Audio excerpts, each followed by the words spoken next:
欢迎来到2026马来西亚羽毛球大师赛女单16分之1决赛。吉隆坡亚通体育馆的风向乱流又要把悬念拉满。陈雨菲中国选手，世界第4张文玉加拿大选手，世界第44，这是两人国际赛场首次交手。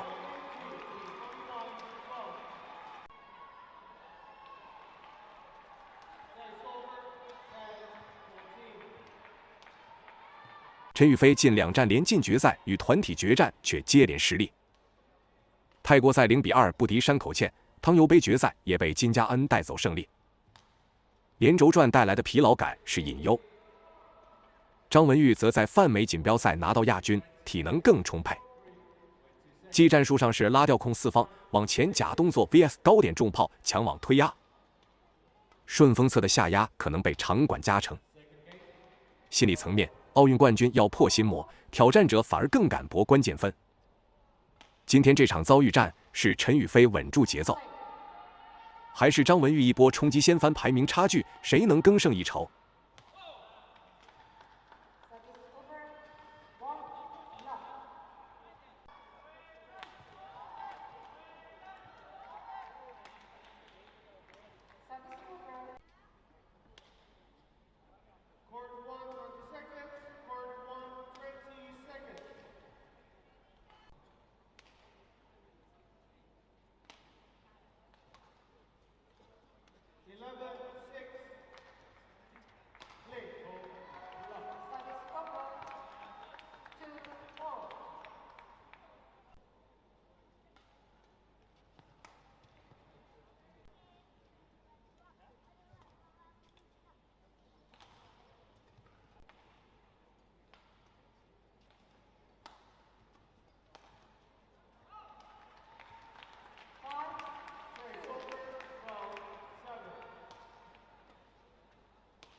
On court 2, women's singles, Sharani Bhagwan, India versus Lee Christopherson, Brazil.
One.